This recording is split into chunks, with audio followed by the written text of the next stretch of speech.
Acts chapter 18. After these things, Paul departed from Athens and came to Corinth.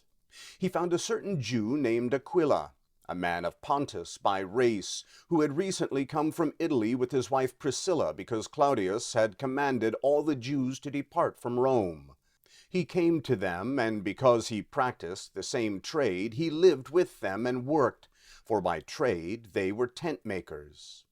He reasoned in the synagogue every Sabbath, and persuaded Jews and Greeks. When Silas and Timothy came down from Macedonia, Paul was compelled by the Spirit, testifying to the Jews that Jesus was the Christ. When they opposed him and blasphemed, he shook out his clothing and said to them, "Your blood be on your own heads. I am clean. From now on I will go to the Gentiles." He departed there and went into the house of a certain man named Justus, one who worshipped God, whose house was next door to the synagogue. Crispus, the ruler of the synagogue, believed in the Lord with all his house.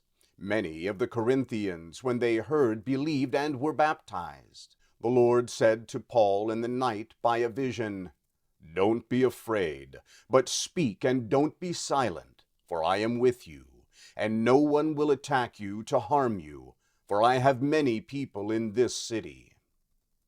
He lived there for 1 year and 6 months, teaching the word of God among them.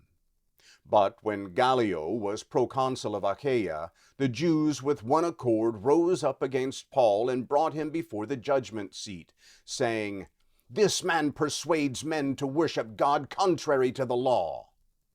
But when Paul was about to open his mouth, Gallio said to the Jews, "If indeed it were a matter of wrong or of wicked crime, you Jews, it would be reasonable that I should bear with you. But if there are questions about words and names in your own law, look to it yourselves, for I don't want to be a judge of these matters." So he drove them from the judgment seat.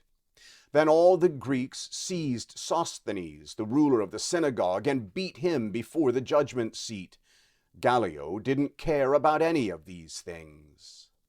Paul, having stayed after this many more days, took his leave of the brothers, and sailed from there for Syria, together with Priscilla and Aquila. He shaved his head in Cenchrea, for he had a vow. He came to Ephesus, and he left them there. But he himself entered into the synagogue and reasoned with the Jews. When they asked him to stay with them a longer time, he declined. But taking his leave of them, he said, "I must by all means keep this coming feast in Jerusalem, but I will return again to you if God wills." Then he set sail from Ephesus. When he had landed at Caesarea, he went up and greeted the assembly and went down to Antioch. Having spent some time there, he departed and went through the region of Galatia and Phrygia in order, establishing all the disciples. Now a certain Jew named Apollos, an Alexandrian by race, an eloquent man, came to Ephesus. He was mighty in the Scriptures. This man had been instructed in the way of the Lord, and being fervent in spirit, he spoke and taught accurately the things concerning Jesus, although he knew only the baptism of John. He began to speak boldly in the synagogue. But when Priscilla and Aquila heard him, they took him aside and explained to him the way of God more accurately.